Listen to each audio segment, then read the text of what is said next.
ئاغازکردنی پرۆژەی کتێبوو ناساندنی تیمی پرۆژەی کتێبوو خۆشەویستانمان لێرە هەڵسان بە ئامادەکردنی ئەو چاڵەچیە لەلایەنە خراپەکانی کۆمەڵگاوە بێنین بۆ لایەنە باشەکەی کۆمەڵگا ئاڵودەی کتێبیان بکەین بۆ کەرکووک بۆ سلێمانی بۆ هەڵەبجە بۆ دهۆک هەڵسای سازدانی سمینارێک بۆ بەڕێز مامۆستا محەممەد ساڵح پێندرۆیی لەبارەی کێشە هەنووکەیەکانی گەنج هۆکار و چارەسەری بێگومان لە ئێستادا گەنج ئالوودەی کۆمەڵێک کێشە و گرفتە نووسەر لێرەدا تشکی خستە سەر ئەو کێشە و گرفتانەکە هەنە بە تایبەتی لە بواری ئاڵۆدەبوون بە مادە هۆشبەرەکان بە تایبەتی ئاڵودەبوون بە تۆڕە کۆمەڵایەتیەکان و پەنجەی خستە سەر هۆکارەکان و چارەسەرەکانی بۆ گەنج سەخت و مەحال نییە یعنی دەتوانێت هەموو شتێک بکاتن کەواتە ئەگەر گەنجەتی لەدەست و ناتوانین بگەڕێنینەوە دیکەنز دەڵێتن گەنجەتی بەها هەلبەت لەم سمینارەدا دەمەوێت تیشی بخەمە سەر هەندێک کێشەی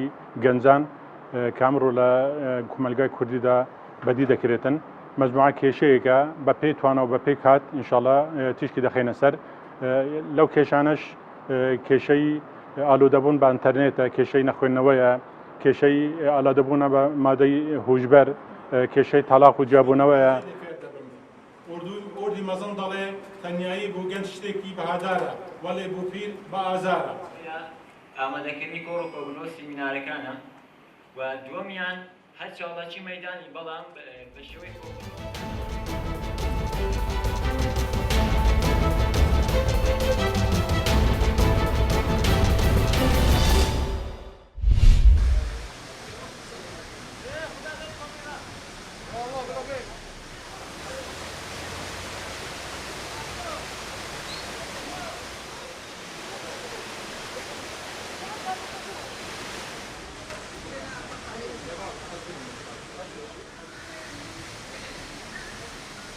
امش سیمیلش منطقه دیرت اینه بدر که بروی بر همه مفخواه گله چطورش تشته که بیانی بوم بید هیجیره مویجه فستقین گویزن اول مفخانه ید منطقه بخانه یعنی وقتی ام بم طعمای گل فرقشی غریب هر ترکات ایت ایران ایت یه رخیر میسله اما همینه تقریبا طعم تدین من مجامله و سلاجاده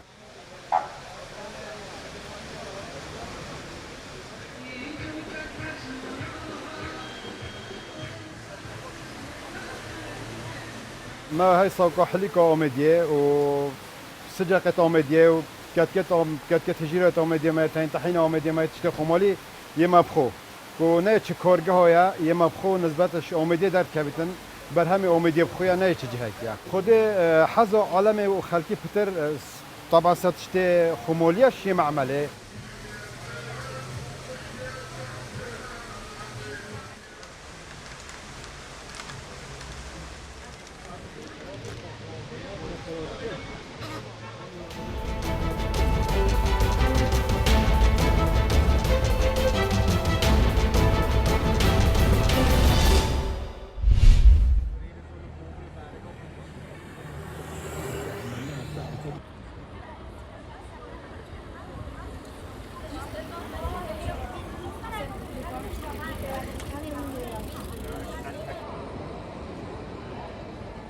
This is a great day. Also, this is I think that also not that should be more days like this.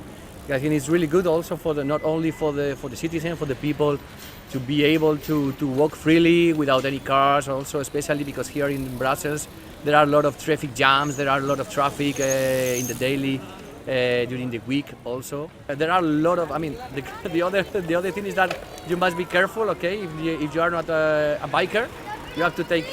To take care because there are a lot of bikers around and you can be crushed because of a bike.